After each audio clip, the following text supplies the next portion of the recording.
Every great TV show has a beginning. But it's the finale that can leave its mark on television history. Hi, I'm Anna. And I'm Jeff, and you're listening to We Judge a Show by Its Pilot, a podcast where we watch and discuss the pilots for shows while sharing personal stories that parallel the storyline. But this month, we're doing things a little different. For the month of December, we're judging the series finales of some of our favorite shows that we've done on the pod. And since we're covering series finales, we'll be delving much more into the series as a whole, so we must warn you, there are spoilers ahead.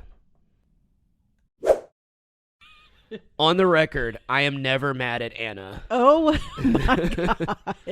It sometimes seems like you're mad at me, and then I get defensive, and then you're not. I think you're just a defensive person. Well, yeah, because I don't want you to ever be mad at me because I'm trying to defend myself. You're always trying to defend yourself. It's very cute, though. I love it. Stop. You're very... hello, everyone. Welcome back to our pod. Welcome back.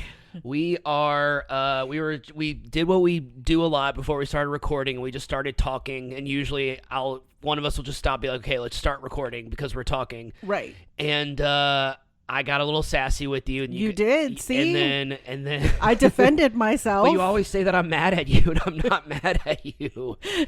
And then even if you're joking, I'm like, that's not funny. I know. You don't even like it when I play fight with you because you don't. Neither of us really like fighting. So well, I'm also one of those. And we don't fight. I'm also one of those people that like I get really. I'm sure I'm not one of those people. I'm sure a lot of people feel this way, but like I just get really uncomfortable when couples fight in front of other people, like in public. Oh yeah. And even when they're like playfully fighting, I'm like, something's underneath the surface there. That's why I don't like it. That's why I don't like play fighting. Oh, okay. Because I'm always just like, are you actually mad at me? Because you really commit to it sometimes. Like when you used to pretend to be mad at me, you would like commit to it. And you would pretend to be mad at me for way too... Well, I like actually almost got mad at you because I was just like, okay, like I was committing. Because it was like 30 minutes later, and you were still like committing to pretending to be mad at me, and I'm like, okay, I'm not talking to you. I was just like, I'm not talking to you. Like this isn't funny. You I don't even think you think it's funny. I think you just commit to the bit. Well, yes, but it's since you've asked me to not pretend to fight with you, I have not. So, right. I appreciate it. Because you do not enjoy even pretend fighting, and we do not really fight at all about anything. So, yeah, yes. I don't mind confrontation. I don't like fighting. Yeah. I think fighting is I don't believe in confrontation. I believe in having a conversation. Right. You know, like it doesn't have to be a fight. It doesn't have to be negative. You can just say, I don't like this, or stop doing that. I don't think of confrontation as something negative. I think of it as like having a conversation. Well, communicating. Yes, but I think the word confront means like you're battling against something. Oh, okay, I never really thought of it that way. Yeah. Okay. Oh, I do. It is confrontation is always kind of associated with like arguing, a negative in a negative way. But in my mind, I always think of confrontation as like the mature way to communicate with someone that you have an issue with. Yeah, that's a conversation. Yeah. Okay. Yeah, moving from confrontation to conversation. Wow, that should be the title of a book. Yeah, I'm sure it probably is. It probably is. I'm sure I've seen that somewhere in a work class or something. It's probably the title of someone's workshop, motivational workshop. Exactly. All right, well, we are continuing. We are continuing series finale month with, this is a big one, and it's kind of random that we're kind of putting it in the middle of the month, but we kind of just couldn't find a spot for it because the final episode that we're doing for the month, it would make sense that we would do it this one, but the one that we're doing for the final, it makes sense for our podcast, so we kind of just decided that we were at some point just going to put this in the month, and it is MASH. We are talking the most popular, most watched, most famous series finale of all time, and this was my first time watching it, and we're going to talk about that in a little bit. We'll talk about what we thought about it and stuff like that. But for now, Anna's going to give us some episode and series information. All right. MASH. Goodbye, farewell, and amen. Just as a reminder, MASH was an American war comedy drama that aired on CBS from 1972 to 1983 for 11 seasons. with a total of 256 episodes. The series finale aired as a 2-hour movie on February 28th, 1983, and remains the most watched series finale in TV history, as well as the most watched scripted TV program ever. Despite the series finale being so popular, MASH didn't win any major awards for their final season, losing to shows such as Cheers and Taxi. Yeah, those shows like dominated the award season. And we also wanted to throw in that it was the most watched television show until the Super Bowl, in which the Saints beat the Indianapolis Colts. The New Orleans Saints beat the Colts, which I was in attendance at, so I kind of feel special. You watched the original. You watched the MASH series finale when it originally came on TV. Oh, yes. And you were in the audience. You were there when the Saints won the Super Bowl. Yes. So you're kind of a big deal. Oh, yeah. Yeah. I'm totally a big deal in television history. But I do, when we discovered that, I thought that was really cool, though, because, you have asked me a lot about this. We'll get to that in a minute. The series ended due to the show's producers feeling that it was time for the show to reach its natural conclusion and wanted to leave the show on a high note while it still had high ratings. The cast had gone through several changes throughout the 11 seasons, and the final season's main cast included Alan Alda as Captain Benjamin Franklin Hawkeye Pierce, Mike Farrell as Captain B.J. Honeycutt, Harry Morgan as Colonel Sherman T. Potter, Loretta Swit as Major Margaret Houlihan, David Ogden Steers as Major Charles Emerson Winchester III, Jamie Farr as Sergeant Maxwell Q. Klinger, and William Christopher as Captain Father Francis Mulcahy. The series finale focuses on the end of the Korean War. Hawkeye is recovering from PTSD in a mental facility while the rest of the staff figure out their next step after the war ends. You can currently watch MASH, the series, on Hulu. So when the series finale originally aired, obviously it's the most watched series finale in TV history, most watched scripted television program in TV history. So obviously it was a big deal. Do you remember it being a big deal? I think so, yes. Yeah. Because it, other than shows like Bonanza at the time, I don't think there were many shows that ran for 11 seasons. And again, this was around the time of cable television starting around the early 1980s.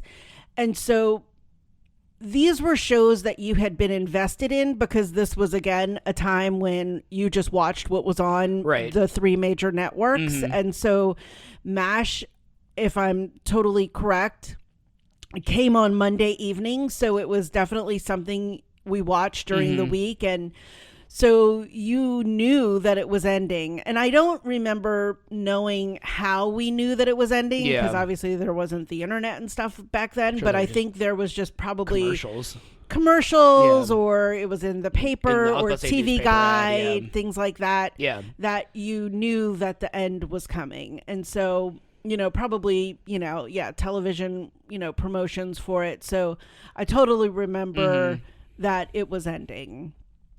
So just out of curiosity, I went and looked up the 10, the most watched series finales of all time. Okay. Just because I was curious. So I have the top 10. Some of them are surprising. Some of them aren't. All right. Let's see if I've watched any of them. At number 10, this one really surprised me. Number 10 was Home Improvement. Oh, wow. Because I thought by the end of Home Improvement, kind of like a lot of other ABC sitcoms in the 90s, by the end of it, no one was watching it. That's kind of what I thought, because I definitely wasn't watching. I mean, I watched Home Improvement, but I have no recollection of the finale. Once Jonathan Taylor Thomas left the show, I think a lot of people tuned out because he was kind of like the star. He was kind of the breakout star. He had been in all the Disney JTT movies, and he had been in Man of the House and All I Want for Christmas and Wild America.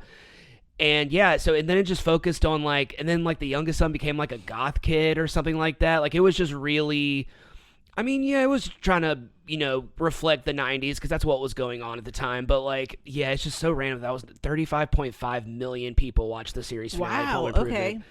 okay. Number 9, Family Ties. That makes sense. Oh, yeah. That was a really popular show. I remember that one. I vaguely. Still don't understand why people like that show so much. Family Ties? Yeah, I used to watch reruns of it, and outside of Michael J. Fox, look, they're all great actors. I know this, but like for some reason, what's the dad's name in Family Ties? His real name, gosh. Michael Gross. Yeah, he was in Tremors. Yeah, I just off topic. I watched this documentary about 90s horror called In Search of Darkness, and they talked about Tremors. So Michael Gross was talking about his experience on Tremors because his character kind of became like the character for all the Tremors movies. And he kind of did talk about in the documentary about how he had spent all this time on Family Ties before he was on Tremors, where he wasn't allowed like any collaboration. He wasn't allowed to like give any input. He just had to like read the lines how they were, which maybe makes sense because like when I would watch reruns of Family Ties, I thought everyone was like a really bad actor. And I thought the deliveries were all just really monotone all the time, like especially the two sisters, the two daughters, they were just always talking like this. Well, I think it was all about Michael J. Fox, Oh, and yeah. he skyrocketed with the Back to the Future movies. And again, looking at the timeline of Family Ties, I think it was definitely around the time when there just still wasn't much. I mean, that was what you watched because that was all that was on television. Right. So I think a lot of, 1989, I mean, that was the early advent probably of, cable original series, if there were any. So, yeah. Number 8, All in the Family. Oh, yeah. For 40.2 million. Wow, okay. Number 7, The Cosby Show. That's not a surprise. Yeah. They ruled the second half of the 80s. Number 6, this one surprised me. Number 6, Magnum P.I. Oh, wow. In 1988, 50.7 million. Dang, okay. No surprise. Number 5, Friends. 52.5 million. Remember that one. And then there's a huge leap, like a huge gap with number 4, which was Seinfeld. Oh, yeah. 76.3 million. Was that? I think that was like the year before Friends, so. Was it? Or maybe a couple years. Okay. They were close. It says 1998. Oh, okay. And then number 3, this one surprised me, but also didn't, like what you said with there was only so much you can watch on TV back in the day. The Fugitive was number 3. Yeah. 78 million. That was that's considered to be, I think I read something where that's considered to be the first like series finale. The first like advertised, hyped up series finale. And I think that was definitely like reasoned because I don't know, I didn't watch The Fugitive, the TV show, obviously the movie with Harrison Ford. Oh yeah, well that movie rules. I think the TV show was like, the ending was all about it ending. Right. Like, I mean, that was the whole point of The Fugitive, was he was a fugitive and, trying not to be caught. So yeah, that kind of makes sense. And then number 2, another not surprise, is Cheers. Oh yeah. 80.4 million. And then at number 1 we have MASH, just 105 million. It is so insane that number 10 is 35 million and number 1 is 105 million. Like, wow. That's really crazy. Yeah, some other shows that kind of surprised me were not surprised me, but like didn't surprise me, but I kind of just didn't realize. The series finale for Dallas was a big deal, and the series finale for Newhart, Golden Girls, and Saint Elsewhere were also in the top 20. I'll be interested to see if like another show last night ended, a big show, Yellowstone. Oh, it did? Yes, it had its series finale. I'm wow. sure there's going to be like an extension of. They have like 2 spinoffs. Yeah, for like it. another spinoff sequel or whatever. I wonder how many people watch that. And again, it's so different now because how do you people get your can data? People can DVR it. People can stream it. People can watch it, on cable. I mean, I don't know what channel it's actually on right now, but it's a Paramount, so CBS probably. CBS. So yeah, it's crazy of how the numbers can have changed and like the different kind of the data and the statistics can change because of all the different ways to be able to watch it. Right. And when to watch it. It's just, I think that's also like with MASH was, I think I really remember planning to watch it because Yeah. it was probably just me and my mom. My sister was, I think, off at college at that point. My brother was at LSU. And so I think back then you had to plan to watch it because it was the only time to catch it unless you had a VHS and taped it. Right. So, but you didn't. But I think that's kind of also the other thing was you didn't want to miss it because you felt like everyone was going to be talking about it the next day. Exactly. Because I remember, because even though I did grow up in the era of cable, I didn't grow up with like DVR or anything. It was like if you missed an episode, you missed an episode, and you kind of just had to either wait for it to come on a rerun or you just never watched it. And that's what's so interesting about now, because it's like there's no, like you were just saying, I don't know how they get data for any of their shows now, because it's like, you know, I log into our Podbean account and I see our analytics, but I'm just sitting there like, I'm sure they have that on all these streaming services, but how does that coincide with when it originally aired on the network? And then like how, like, is it within like a certain amount of time they get their downloads or their views or whatever? Because it's not downloads, it's views. So it's just like, I don't know. I think it's got to be super tricky now. Yeah. Because it's funny when we talk about certain shows. We talk about it. We're doing another show later this month that had a truly bonkers series finale. Oh, gosh. And it was like, oh, they got canceled because of their low ratings. But in 1998 or 99, whenever the series finale aired, they were getting like 10 million people watching their show. And that was considered low. But if a show got 10 million now, it would be like the most successful show on TV right now. So I mean, like that's what's so insane now, because like a show like Freaks and Geeks got canceled for having like the lowest ratings on their network, and they had like 8 million, 10 million views an episode. So I mean, like, and that got them canceled. So it was just, that's insane that's how it works. It's the exact opposite now, where it's like if you get 1 million, then you're like a successful show. And that's crazy to me, because there's just so much out there. That's why we're doing this podcast. Right. So had you not watched the series finale since it originally aired? Was this your first time watching it since it originally aired? Yes. That's crazy. It maybe came on in a rerun later in 1983 or so, but having to sit down to watch it, and I mean, every episode of MASH was truly, really one of the same. I mean, anyone else who's watched MASH can correct me. I mean, it was always like, obviously it was a surgical hospital, so they were operating on people and the war was happening, and there were these like kind of interrelationships among each of, you know, the cast members, but it wasn't vastly different. It wasn't like they were having, you know, major guest stars come in and there wasn't like murder and intrigue. I mean, it was kind of just the day-to-day of what was happening at the 4077, you know. And so I think when this started, I was kind of, it really did trigger and jolt my memory. Like I had not looked up anything. You had actually looked up a little bit of what had happened, what was going to happen in the episode. I did not. I was trying to be good.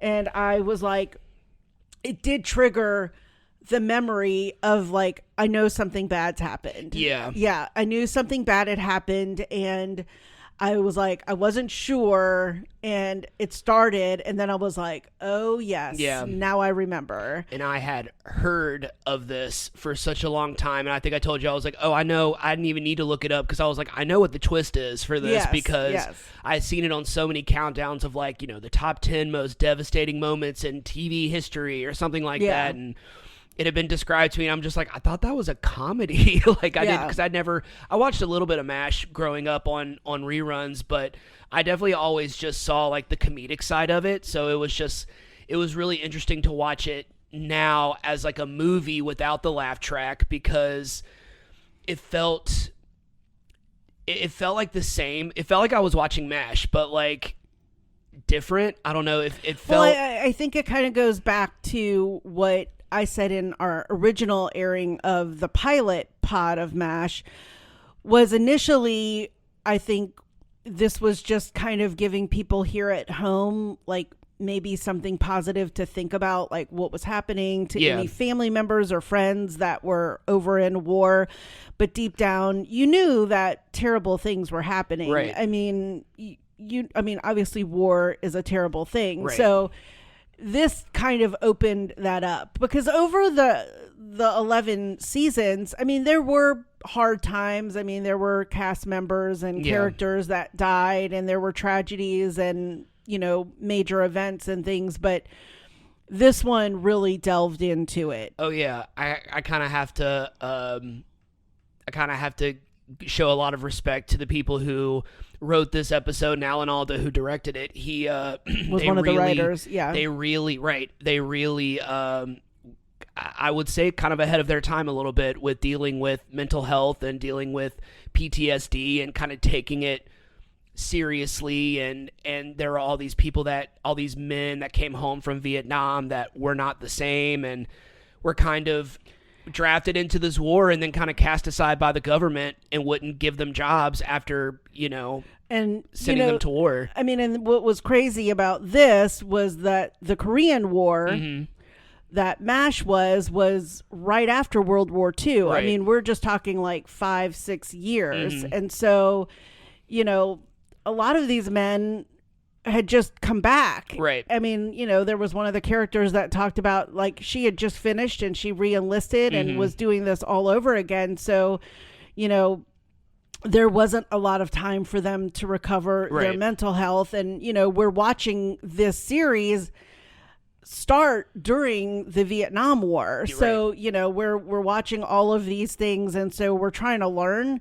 But what was kind of interesting, and kind of, I think, what still happens today a lot is, you know, he goes to a couple of sessions, and I think you'll talk a little bit about it, and it brings it up, but it doesn't really like solve it. It's like he has this one thing and he's like, all right, you're done. Like, we just needed you to say this and we'll send you right back to where you know, were working from, and that's good enough. And so that was, when that happened, I was like, whoa, you know, and so that to me was kind of surprising. That was really interesting. So I really enjoyed this. I really enjoyed the series finale. I mean, it was a movie. I mean, like you said, it's a movie, so it felt like I was watching a movie because I was, but like I was very impressed with just overall everyone's performance. Like it was just such a great.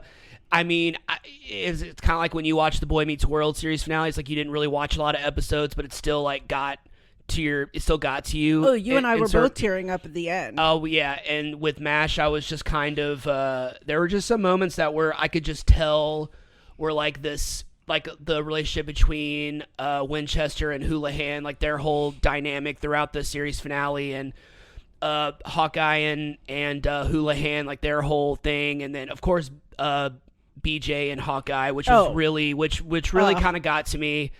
I would really like to watch MASH and kind of see their dynamic, and then also the one who always dressed up. Oh, Klinger, yeah. Oh, yeah, and that was hilarious in the episode. So, yeah. All right. Do you want to go ahead and get into the series? I did want to say one more thing that was like super, like, I'm not going to get emotional, but like this episode, like, kind of brought me back to that time, because I was in 83. Junior high in 1983. Yep. My boo had not been born yet. And so I was in 8th grade, and one of my best friends, Deanna, hey, shout out to Deanna, she's in Austin. She was moving from New Orleans to Dallas, Texas, and she was supposed to be going to Franklin with us, but her dad was in the oil industry, and he had gotten, I don't know what you call it, a promotion or a transfer or something. And they moved to Dallas. Wow. Well, that's fun. In my yearbook that year, she signed it, and she's like, I don't know any other way to tell you goodbye except how BJ told Hawkeye goodbye in MASH. Aww. So it was sweet. Just wanted to say that. Yeah. Anytime Anna says I'm not gonna get emotional, I and get then emotional. proceeds to tell a story, she's gonna get emotional, I and am. it's the cutest thing in the Because entire world. I mean, that part of the episode was so good, but Oh, yeah. you'll get to that. Yeah. So this is a 2-hour. This is a 2-hour movie. I am just giving you the highlights. It's 2.5 pages. Yeah, I'm just giving you some Not highlights. a lot, but a lot. If I really wanted to go into detail, I mean, like, I could have, because one, it was just so easy to follow. So, like, Oh, yeah. I could have so easily just sat there and, like, just written as I went, but it would have been like 12 pages. So I'm not doing that to myself again. I've done it too many times. Oh, yeah. I'm not doing it again. All right. The film begins with Hawkeye Pierce being treated at a psychiatric hospital by Sidney Friedman. It is revealed he suffered a PTSD-induced nervous breakdown while working in the operating room. He tells Friedman, okay, so I will kind of give a little bit of detail to this just because I summarized it so much in this paragraph. I'll kind of give it a little bit more detail just to kind of give you a picture of what's happening. So at first, Hawkeye is saying that he was just like, okay, so what do you remember about like that day? And he was like, oh, it was 4th of July. We had a great time. We went to the beach, we had a party, we drove back on the bus, and it kind of shows like Hawkeye in the back of the bus, and they're drinking and having a good time. But then this like soldier kind of appears out of nowhere, like sitting in front of Hawkeye. And so you're kind of, as he's telling the story, you kind of realize that he's blocking some stuff out. And by some stuff, he's blocking it all out, and he completely replaced the events of that night with something completely different that did not happen. Right. It was a little weird. Yeah. It was really interesting kind of how it kept changing every time he'd go back and tell the story. It kept kind of going back and changing. Yes. So as it's kind of revealed is that Hawkeye, the 4th of July beach thing never happened. They were driving back to base with some refugees, and they had picked up some soldiers, and they were driving through enemy territory, and they had to be quiet. And there was one woman. So I'll just say for right now, there was one woman in the back of the bus who was holding a chicken, and they had to be quiet because they were going through enemy territory, and the chicken wouldn't be quiet. Correct.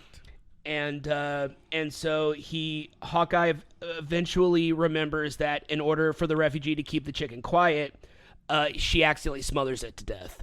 So that's kind of what's in his head. What's in his head right now. 4077, is that how you say it? 4077? Yeah, 4077. 4077, because they kept saying like 8063. So I was just like kind of wondering. Throughout the series, I think it's mostly 4077. Okay, so conditions back at 4077 are chaotic, with the camp now home to large number of refugees and prisoners of war. A wounded tank driver demolishes the camp latrine. This poor camp latrine. I know. And abandons the tank. In the camp. Charles Winchester leaves camp to perform his. Start with Charles. Yeah, Charles Winchester leaves camp and meets five. Yeah, meets five. Oh yeah, he leaves the camp because the latrine gets destroyed. So he's going to like the river latrine or whatever it's called. So yeah, he's then approached by 5 Chinese soldiers on a motorcycle sidecar combination, eager to surrender. The men are revealed to be musicians, and Winchester marches them to camp while they play "Oh Susanna," which, Designing Women, that's one of your favorite episodes. BJ eagerly takes possession of the motorcycle while Winchester begins to teach the prisoners classical music. Despite a language barrier, the musicians recognize Mozart's name and learn to play Mozart's clarinet quintet.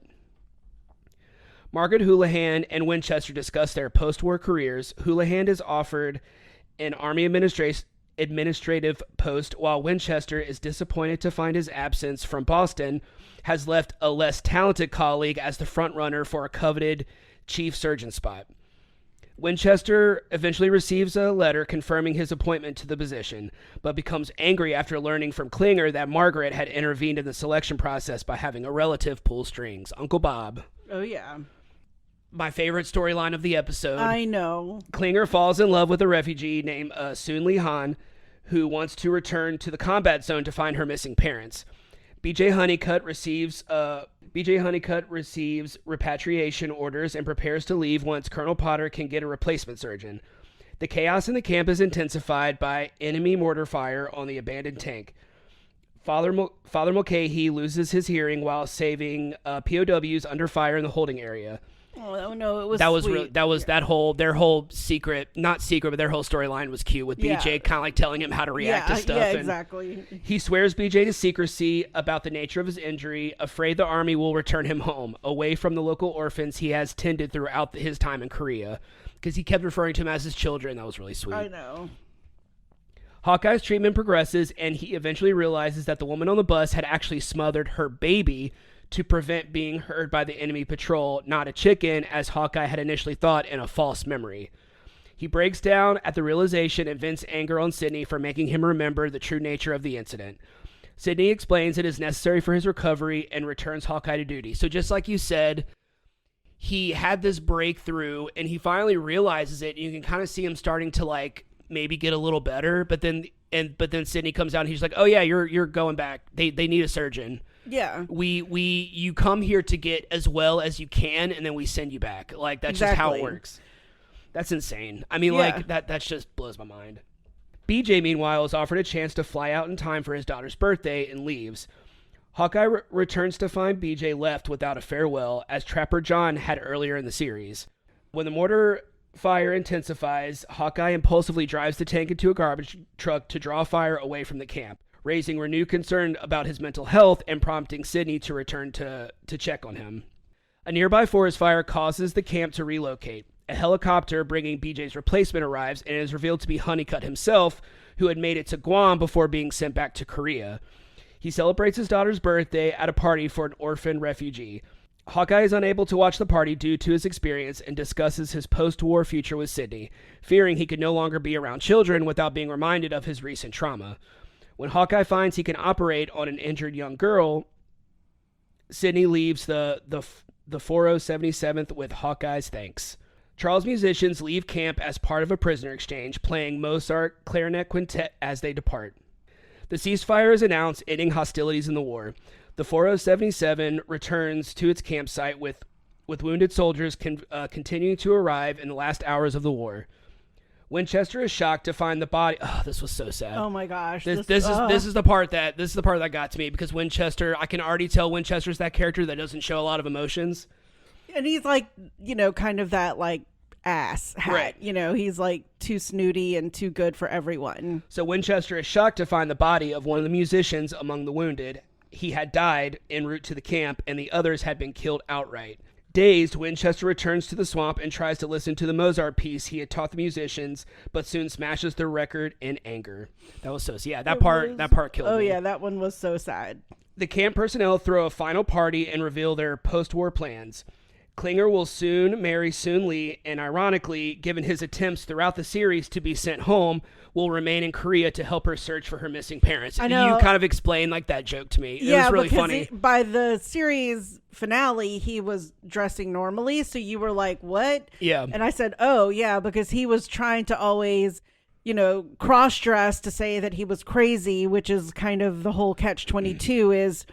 to get out of the army, you have to be crazy, but to be in the army, you can't be crazy. Yeah. So it was kind of always the running joke that he was trying to get out of, being at in the war. Mulcahy officiates their wedding while the camp is dismantled. Camp staff say their goodbyes and leave in different ways. Winchester apologizes to Houlihan for his earlier poor treatment of her and gives her a signed book of her favorite poetry. Houlihan says goodbye to Potter, BJ, and Winchester before Hawkeye steals a long kiss. That part was funny, too. They were, like, kissing, and then you kind of see the other three, like, on the other side of the camera, and they're just kind of like, all right. Like, you see Winchester kind of, like, reading through the poetry book, and it was really funny. They were all kind of like, all right, yep, maybe this was built-up tension or something.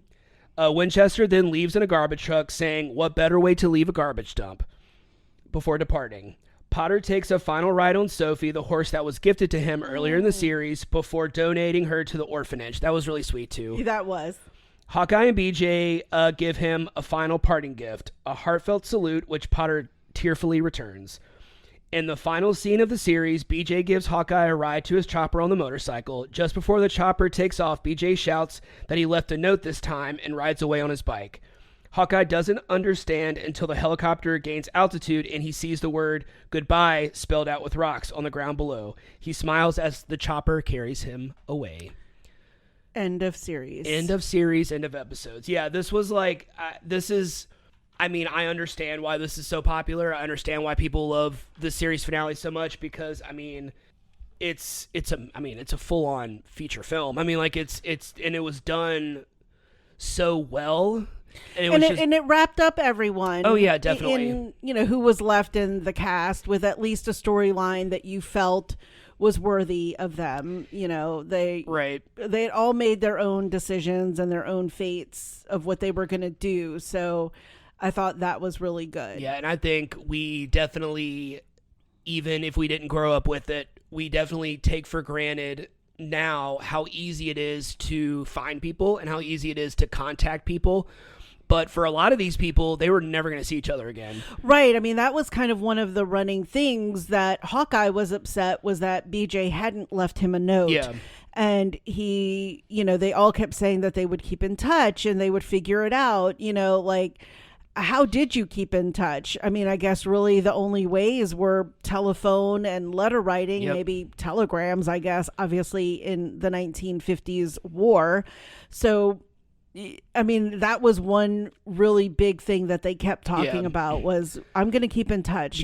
We will see each other again. Because Hawkeye's going back to Maine, because that's where his character was from. That's where the hospital that he was going to work at. I guess so. And then BJ was going to San Francisco. So they were like, we're literally on different ends. And there was kind of this whole thing with like, we'll see each other once a year. We'll call each other on the phone. We'll let her write. Their goodbye was very sweet when they were just like, I kind of made a joke about Corey and Sean being the original bromance for my generation, but I gotta say, Hawkeye and BJ, that's a bromance for the ages. Oh yeah.